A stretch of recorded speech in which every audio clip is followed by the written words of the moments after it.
Hi friends, మనం ఈ వీడియోలో 20th నవంబర్ 2021కి సంబంధించిన కరెంట్ అఫైర్స్ గురించి డిస్కషన్ చేద్దాం. ఎవరైతే స్టేట్ అండ్ సెంట్రల్ అదేవిధంగా కొన్ని ఎంట్రన్స్ ఎగ్జామ్స్కి ఎవరైతే ప్రిపేర్ అవుతున్నారో ముఖ్యమైన ఎంట్రన్స్ పరీక్షలకి వాటన్నిటికీ కూడా ఉపయోగపడేలా ఈ కరెంట్ అఫైర్స్ అనేవి ఉంటాయి. కాబట్టి వీడియో ఎండ్ వరకు చూసి నచ్చితే లైక్ చేసి షేర్ చేసి మరిన్ని అప్డేట్స్ కోసం మన ఛానల్ ఫాలో అవుతూ ఇండియాలోని the largest learning platform and academy. ఎవరైతే ఏపీఎస్సీ టీఎస్పీఎస్సీ పరీక్షలకు ప్రిపేర్ అవుతున్నారో వాళ్ళ కోసం కొన్ని బెస్ట్ బ్యాచ్ కోర్సెస్ తీసుకొస్తున్నారు. అదేవిధంగా వీళ్ళు లిమిటెడ్ పీరియడ్ ఆఫర్తో నవంబర్ 16th నుండి 17th వరకు కూడా 12 నెలల సబ్స్క్రిప్షన్ తీసుకుంటే 2 months సబ్స్క్రిప్షన్ ఫ్రీగా ప్రొవైడ్ చేయడం జరుగుతుంది. చాలా మంచి ఆఫర్ ఇది. వీళ్ళు కొన్ని బ్యాచ్ కోర్సులు తీసుకొస్తున్నారు. ఒకటి సాధన అనే పేరుతో గ్రూప్ 1 గ్రూప్ 2కి ప్రిపేర్ అయ్యే వాళ్ళ కోసం మల్టీ చాయిస్ క్వశ్చన్స్ ద్వారా వీళ్ళు కోర్స్ ప్రొవైడ్ చేస్తున్నారు. మొత్తం 6 ఎడ్యుకేటర్ల ద్వారా సబ్జెక్ట్ వైడ్గా ఈ కోర్స్ అయితే ప్రొవైడ్ చేయడం జరుగుతుంది. ఈ కోర్స్ వచ్చేసి batch November 17th 10:30 AM start కాబోతోంది. అదేవిధంగా ఏపీ హైకోర్టుకి సంబంధించిన అసిస్టెంట్ అండ్ ఎగ్జామినర్ టెస్ట్ 2 కింద ఆల్రెడీ ఒక టెస్ట్ అయిపోయింది. నెక్స్ట్ టెస్ట్ వచ్చేసి నవంబర్ 20th ఉండబోతుందండి. 150 ప్రశ్నలు 150 నిమిషాలతో ఇది ఒక ఫ్రీ స్కాలర్షిప్ టెస్ట్. ఇది సిలబస్ వచ్చేసి general knowledge, English language, reasoning మీద ఉంటుంది. ఇందులో ర్యాంక్ 1 నుండి 4 వరకు ఎవరైతే ర్యాంక్ సంపాదిస్తారో వాళ్ళకి పర్సంటేజ్ వైడ్గా ప్లస్ సబ్స్క్రిప్షన్లో స్కాలర్షిప్ అయితే ఇవ్వడం జరుగుతుంది, గుర్తుపెట్టుకోండి. అదేవిధంగా group 2 free mock test series, ఇది కూడా 150 నిమిషాలు 150 ప్రశ్నలతో ఇది కూడా ఫ్రీ స్కాలర్షిప్ టెస్ట్. ఈ టెస్ట్ నవంబర్ 21st 2 PM ఉండబోతోంది. ఇది వచ్చేసి Indian society, APTS, state culture and specific topics మీద ఉంటుంది. ఇందులో ర్యాంక్ 1 నుండి 4 వరకు ఎవరైతే ర్యాంక్ సంపాదిస్తారో వాళ్ళకి స్కాలర్షిప్ మీద పర్సంటేజ్ వైడ్గా స్కాలర్షిప్ అయితే ఇస్తారు. అదేవిధంగా తెలంగాణ స్పెషల్ సిరీసెస్ మీద టీఎస్పీఎస్సీ ఎగ్జామ్స్ ప్రిపేర్ అవుతున్న వాళ్ళ కోసం నవంబర్ 15th నుండి ఒక బ్యాచ్ స్టార్ట్ చేశారు. అదేవిధంగా నవంబర్కి సంబంధించిన వీక్లీ కరెంట్ అఫైర్స్ మీద 3 ఎడ్యుకేటర్లతో ఒక బ్యాచ్ అయితే స్టార్ట్ చేశారు. అండ్ ఎవ్రీ ఫ్రైడే యూట్యూబ్ ఛానల్లో academy YouTube channel YouTube festival పేరుతో ఏపీఎస్సీ టీఎస్పీఎస్సీ ఎగ్జామ్స్కి ప్రిపేర్ అవుతున్న వాళ్ళ కోసం 14 hours లైవ్ క్లాసెస్ ప్రొవైడ్ చేస్తారు. అదేవిధంగా ఇందులో ప్లస్ సబ్స్క్రిప్షన్ తీసుకుంటే ఫీచర్స్ ఏంటంటే నచ్చిన ఎడ్యుకేటర్ ద్వారా నేర్చుకోవచ్చు, కంప్లీట్ ఎగ్జామ్ ప్రిపరేషన్ ప్లాన్ ఉంటుంది, రెగ్యులర్గా డౌట్ క్లియరింగ్ సెషన్స్ ఉంటాయి, ఎగ్జామ్స్ని మొత్తం సిలబస్ కవర్ చేస్తారు, ఫ్రీ టెస్ట్ సిరీస్ ఉంటాయి, వీక్లీ మాక్ టెస్ట్లు ఉంటాయి. అండ్ ఇక్కడ మీరు చూసుకున్నట్టయితే ఇందులో మీరు ప్లస్ సబ్స్క్రిప్షన్ తీసుకుంటే క్విజ్జెస్లో పార్టిసిపేట్ చేయొచ్చు. అదేవిధంగా మీ డౌట్ క్లియరింగ్ సెషన్స్లో పాల్గొనవచ్చు, మీకు నచ్చిన వీడియోని పీడిఎఫ్ని డౌన్లోడ్ చేసుకోవచ్చు.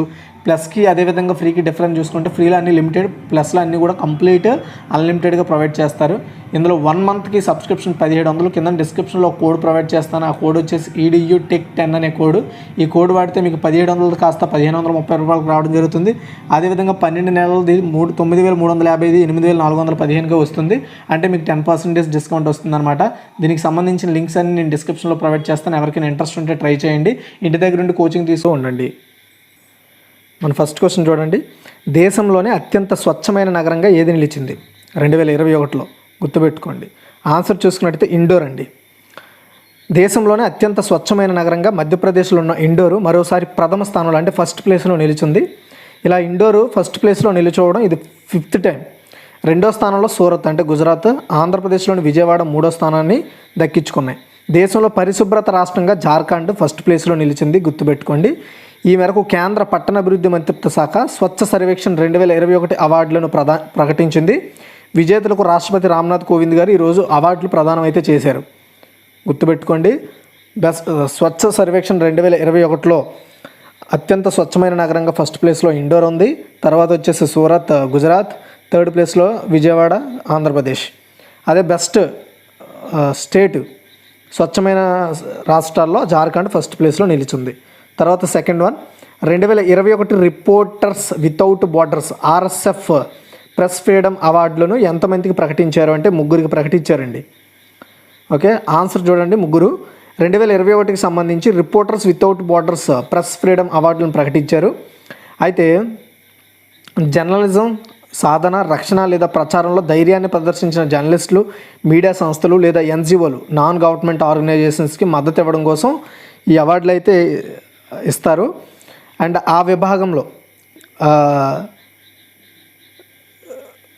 పెట్టుకున్న ధైర్యం కోసం 2021 బహుమతిని చైనీస్ జర్నలిస్ట్ జాంగ్ జాన్ అందుకున్నారు, గుర్తుపెట్టుకోండి. జర్నలిజం కావచ్చు, రక్షణ లేదా ప్రచారంలో ధైర్యాన్ని ప్రదర్శించినందుకు గాను ఆమెకి అవార్డు ఇచ్చారు. నెక్స్ట్ ఆర్థిక, రాజకీయ, ఆర్థిక లేదా మతపరమైన ఒత్తిడిని గుర్తించదగిన రీతిలో నిరోధించిన పాత్రికేయులు, మీడియా సంస్థలు లేదా NGOలకు రివార్డ్ చేసే 2021 స్వాతంత్ర బహుమతిని పాలస్తీనా జర్నలిస్ట్ మజ్డోలిన్ హసోనాకు ఇచ్చారు. నెక్స్ట్ పాత్రికేయ స్వేచ్ఛ, స్వాతంత్ర మరియు బహువచనంలో స్పష్టమైన మెరుగుదలలు లేదా సమస్యలపై అవగాహన పెంచడానికి సహకరించిన జర్నలిస్టులు, మీడియా సంస్థలు లేదా ఎన్జిఓలకు రివార్డ్ చేసే 2021 ప్రైజ్ ఫర్ ఇంపాక్ట్ను పెగాసస్ అనే ప్రాజెక్ట్కి ఇచ్చారు. ఇలా 3 అవార్డులు ప్రదానం చేశారు. అయితే ఆర్ఎస్ఎఫ్ అనేది ప్రెస్ ఫ్రీడమ్ బహుమతులు ప్రతి సంవత్సరం జర్నలిస్టులు లేదా మీడియాలకు ప్రదానం చేస్తారు. అండ్ వారు ప్రపంచంలో పత్రికా స్వేచ్ఛను రక్షించడానికి లేదా ప్రోత్సహించడానికి ఘనమైన కృషి చేసిన వారికి అవార్డులు ఇస్తూ ఉంటారు. ఇది 29th టైం ఇది. తర్వాత సూక్ష్మ సంస్థల కోసం $15 మిలియన్ల ఆర్థిక సహాయ కార్యక్రమాన్ని ప్రారంభించేందుకు సిడ్బీ ఏ టెక్నాలజీ మేజర్తో లేదా ఏ టెక్నాలజీ కంపెనీతో భాగస్వామ్యం కలిగి ఉంది లేదా భాగస్వామ్యం కుదుర్చుకుంది అంటే గూగుల్. చూడండి, small industries development bank of India SIDBI micro enterprises అంటే చిన్న వ్యాపారులు ఉంటారు కదా, వాళ్ళకి ఆర్థికంగా సహాయం చేయడం కోసం $15 మిలియన్ల విలువైన రుణాలు కావచ్చు, ఆర్థిక సహాయాన్ని అందించడం కోసం గూగుల్తో కలిసి పనిచేస్తోంది సిడ్బీ. భారతదేశంలో ఎంఎస్ఎంఈ రంగాన్ని పునరుద్ధరణ చేయడం కోసం, ఎందుకంటే కోవిడ్ వల్ల ఈ ఎంఎస్ఎంఈ రంగం బాగా దెబ్బతింది కాబట్టి దాన్ని మళ్ళీ గాడిలో పెట్టడానికి ఏదైతే పర్టికులర్ ఈ ఫండ్ ఉందో, ఈ $15 మిలియన్ల ఫండ్ ఇది ఉపయోగపడుతుంది. తర్వాత 4th వన్, ముస్లింలు అధికంగా ఉన్న ప్రాంతాల్లో వ్యాక్సిన్ ప్రచారానికి అంబాసిడర్గా సల్మాన్ ఖాన్ను ఏ రాష్ట్రం నియమించుకుంది? చాలా ఇంపార్టెంట్. ఆన్సర్ వచ్చేసి మహారాష్ట్ర. మహారాష్ట్రలో ఎక్కడైతే ముస్లిమేతర ప్రాంతాలు ఉంటాయో, ముస్లిం ప్రభావిత ప్రాంతాలు ఎక్కడైతే ఎక్కువగా ఉంటాయో అక్కడికి కోవిడ్ వ్యాక్సిన్ అనేది చాలా తక్కువ మంది తీసుకుంటున్నారనమాట. కాబట్టి అక్కడ కోవిడ్ వ్యాక్సినేషన్ని పెంచడం కోసం ప్రముఖ బాలీవుడ్ యాక్టర్ అయిన సల్మాన్ ఖాన్ను వ్యాక్సిన్ అంబాసిడర్గా నియమించుకోవడం జరిగింది మహారాష్ట్ర గవర్నమెంట్. తర్వాత 5th వన్, ప్రధాని మోదీ ఇటీవల దేశంలోని ఏ ప్రదేశంలో అటల్ ఏక్తా పార్కును ఏర్పాటు చేశారు? ఝాన్సీ అండి, ఇది ఉత్తరప్రదేశ్లో ఉంది. చూడండి, మాజీ ప్రధానమంత్రి శ్రీ అటల్ బిహారీ వాజ్పేయి పేరు మీద ఝాన్సీ అనే ప్రాంతంలో ఈ ఏరియాలో అటల్ ఏక్తా పార్కును ప్రధాని నరేంద్ర మోదీ గారు ప్రారంభించారు. దాదాపు 40,000 చదరపు మీటర్ల విస్తీర్ణంలో 11 కోట్ల రూపాయల వ్యయంతో ఈ పార్కును డెవలప్ చేశారు. ఇది స్టాచ్యూ ఆఫ్ యూనిటీ రూపశిల్పి అయిన ప్రఖ్యాత శిల్పి శ్రీరామ్ సుతార్ చేత నిర్మించబడింది ఈ పార్కు. అండ్ ఇందులో శ్రీ అటల్ బిహారీ వాజ్పేయి విగ్రహాన్ని కూడా ఈ పార్కులో ఏర్పాటు చేశారు. ఈ పార్క్ పేరు అటల్ ఏక్తా పార్కు, ఝాన్సీలో ఏర్పాటు చేశారు, అంటే ఉత్తరప్రదేశ్. తర్వాత 6th వన్, ప్రపంచ బాలల దినోత్సవం ఎప్పుడు జరుపుకుంటారు? మనం November 14th మన ఇండియాలో చిల్డ్రన్స్ డే సెలబ్రేట్ చేసుకున్నాం. కానీ మొత్తం ప్రపంచవ్యాప్తంగా వచ్చేసి November 20th world children's day అనేది సెలబ్రేట్ చేసుకుంటారండి. అయితే ప్రపంచ బాలల దినోత్సవం అనేది 1959లో ఇదే రోజున UN జనరల్ అసెంబ్లీచే బాలల హక్కుల ప్రకటన రోజు జ్ఞాపకార్థకంగా ఎవ్రీ ఇయర్ 2020 ఈ డేని సెలబ్రేట్ చేస్తారు. ఈ దినోత్సవాన్ని ప్రపంచవ్యాప్తంగా బాలల హక్కులను ప్రోత్సహించడంతో పాటు వారి ప్రమాణాలను మెరుగుపరచడం కోసం జరుపుకుంటారు. జనరల్ అసెంబ్లీ 1959లో బాలల హక్కుల ప్రకటన అయితే ప్రకటించింది. 1989లో November 20న బాలల హక్కులపై కన్వెన్షన్ కూడా ఆమోదించింది. అందుకే పర్టికులర్గా ఈ November 20ని ఈ డేని సెలబ్రేట్ చేయాలని టార్గెట్గా పెట్టుకుంది. అయితే ఈ సంవత్సరం థీమ్ ఏంటి అంటే ప్రతి బిడ్డకు మెరుగైన భవిష్యత్తు, ఇంగ్లీష్లో చూసుకుంటే better future for every child అనే థీమ్తో సెలబ్రేట్ చేసుకుంటున్నాం. తర్వాత 7th వన్, భారత నావికా దళం అంటే ఇండియన్ నావికా అంటే ఏంటి? ఎయిర్ ఫోర్స్, నేవీ, నావికా దళం. భారత నావికా దళం ఏ తీరంలో ప్రస్థాన్ అనే భద్రతా వ్యాయామం నిర్వహించింది అంటే ముంబై అండి. భారత నావికా దళం అంటే ఇండియన్ నేవీ ముంబై తీరంలో ఆఫ్షోర్ డెవలప్మెంట్ ఏరియాలో ప్రస్థాన్ అనే పిలువబడే ఒక భద్రతా వ్యాయామం సెక్యూరిటీ ఎక్సర్సైజ్ నిర్వహించింది. Head quarters western naval command నిర్వహించే ఈ వ్యాయామం ప్రతి 6 నెలలకు ఒకసారి జరుపుకుంటారు. అయితే ఈసారి ప్రస్థాన్ అనే పేరు పెట్టారు. నౌకాదళం, వైమానిక దళం, coast guard, ONGC, port trust, customs and state fisheries department and marine పోలీసులతో సహా సముద్ర సంబంధ వాటాదారులు అంటే సముద్ర సంబంధంగా పనిచేసే సంస్థలన్నింటితో కలిసి ఇందులో పాలు పంచుకొని అండ్ వాటి రక్షణకు సంబంధించి సముద్ర తీర రక్షణకు సంబంధించి ఈ యొక్క ప్రస్థాన్ అనే ఒక ఎక్సర్సైజ్ నిర్వహించారు. ఓకే, తర్వాత 8th వన్, NTPCI అంటే national Payments Corporation of India.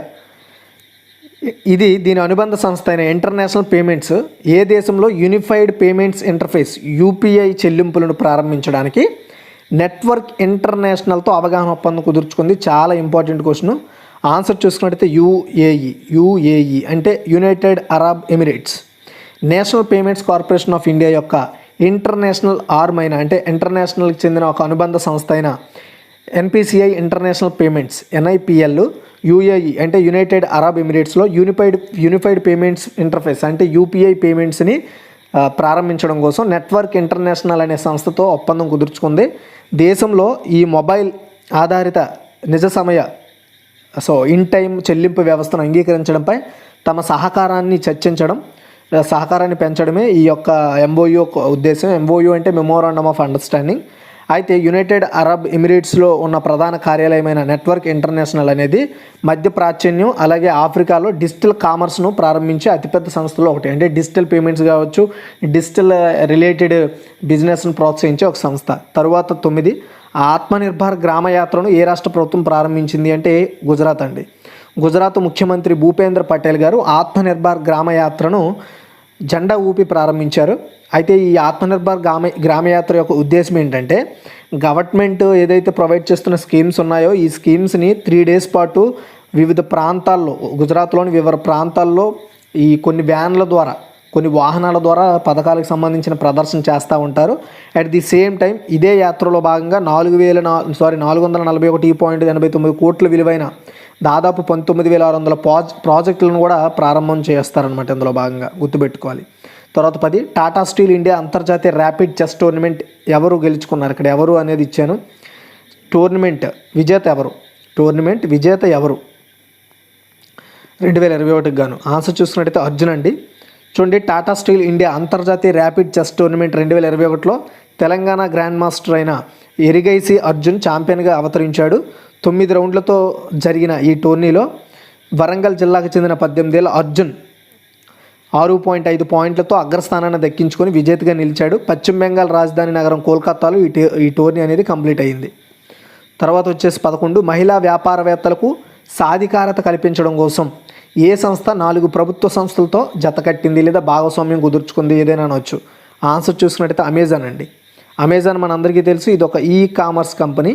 అయితే ఈ కామర్స్ కంపెనీ అనేది మహిళా వ్యాపారవేత్తలకు సహాయం చేయడం కోసం అమెజాన్ సహాయలి అనే ఒక ప్రోగ్రాం కింద, అమెజాన్ సహాయలి ప్రోగ్రాం అనేది ప్రత్యేకంగా మహిళలకు ఉద్దేశించిన అమెజాన్ ప్రారంభించిన వ్యాపారవేత్తల ప్రోగ్రాం. దీని కింద 4 ప్రభుత్వ సంస్థలతో జత కలిపినట్లుగా అమెజాన్ ఇండియా ప్రకటించింది. Jharkhand state livelihood promotion society, Uttar Pradesh state rural livelihood mission, Chhattisgarh state forest department and Assam rural infra and agri సర్వీసెస్తో భాగస్వామ్యం కుదుర్చుకుంది. ఇప్పుడు చెప్పిన ఏదైతే ఛత్తీస్గఢ్, ఉత్తరప్రదేశ్, జార్ఖండ్, అస్సాము ఈ ప్రాంతాలు ఉన్నాయో ఈ ప్రాంతాల్లో ఉండే మహిళా వ్యాపారవేత్తలకు తమ వంతుగా అమెజాన్లో నమోదు చేసుకునే వారికి వాళ్ళ యొక్క మార్కెట్ అవకాశాలను మరింత విస్తృతం చేసేలా ఈ ఒప్పందాలు అయితే ఉపయోగపడతాయి. తర్వాత 12 ఆంధ్రప్రదేశ్ రాష్ట్ర శాసన మండలి చైర్మన్గా ఎన్నికైన తొలి దళిత వ్యక్తి ఎవరు? ఆన్సర్ చూసినట్టయితే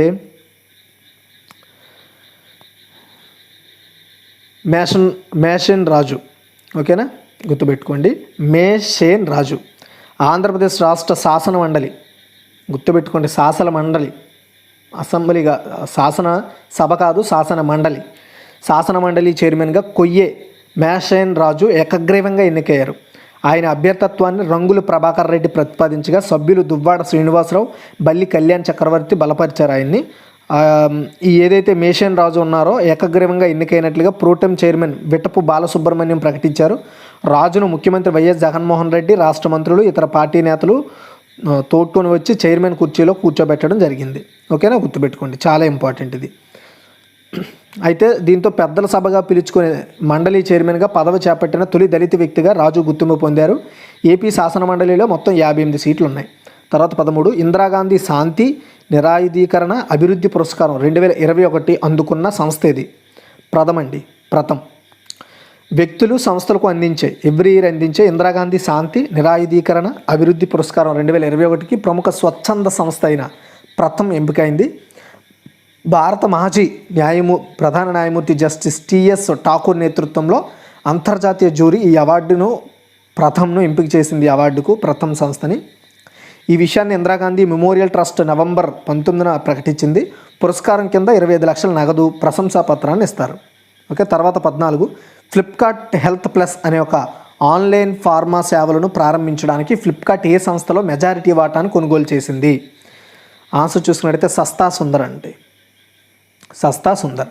ఫ్లిప్కార్ట్ ప్లస్ పేరుతో ఆన్లైన్ ద్వారా ఫార్మసీ సేవలను అందించడం కోసం ఈ కామర్స్ సంస్థ అయిన ఫ్లిప్కార్ట్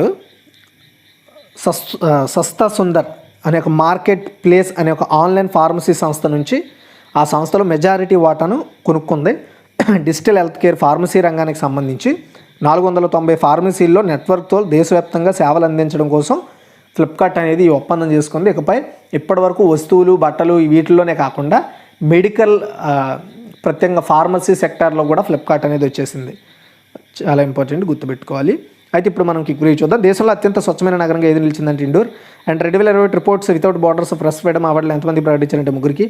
తర్వాత క్వశ్చన్ చూసినట్టయితే సూక్ష్మ సంస్థల కోసం $15 మిలియన్ ఆర్థిక సాయం కార్యక్రమాన్ని ప్రారంభించేందుకు సిడ్బీ ఏ టెక్నాలజీ సంస్థ ఒప్పందం కుదుర్చుకుందంటే గూగుల్. ముస్లింలు అధికంగా ఉన్న ప్రాంతాల్లో వ్యాక్సిన్ ప్రచారాన్ని అంబాసిడర్గా సల్మాన్ ఖాన్ ఏ రాష్ట్రం నియమించుకుంది అంటే మహారాష్ట్ర. అండ్ ప్రధాని మోదీ ఇటీవల దేశంలోని ఏ ప్రదేశంలో అటల్ ఏకతా పార్కును ప్రారంభించారంటే ఝాన్సీ. తర్వాత ప్రపంచ బాలల దినోత్సవం ఎప్పుడు జరుపుకుంటారంటే November 20. భారత నావికాదళంలో ఏ తీరంలో ప్రస్థానం అనే భద్రతా వ్యాయామం నిర్వహించారు అంటే ముంబై.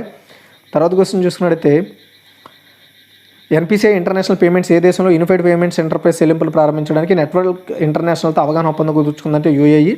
ఆత్మనిర్భర్ గ్రామ యాత్రను ఏ రాష్ట్ర ప్రభుత్వం ప్రారంభించిందంటే గుజరాత్. టాటా స్టీల్ ఇండియా అంతర్జాతీయ ర్యాపిడ్ చెస్ టోర్నమెంట్ విజేత ఎవరు అంటే అర్జున్ ఎరగేసి. అండ్ మహిళా వ్యాపారవేత్తల సాధికారత కల్పించడం కోసం ఏ సంస్థ 4 ప్రభుత్వ సంస్థలతో జతకట్టిందంటే అమెజాన్. తర్వాత ఆంధ్రప్రదేశ్ రాష్ట్ర శాసనమండలి చైర్మన్గా ఎన్నికైన తొలి దళిత వ్యక్తి ఎవరు అంటే మేషేన్ రాజు. తర్వాత క్వశ్చన్ చూసుకున్నట్టయితే ఇందిరాగాంధీ శాంతి నిరాధీకరణ అభివృద్ధి పురస్కారం 2021 ఏ సంస్థకు అందజేశారు అంటే లేదా ఏ సంస్థ ఎంపికైందంటే ప్రథమ్.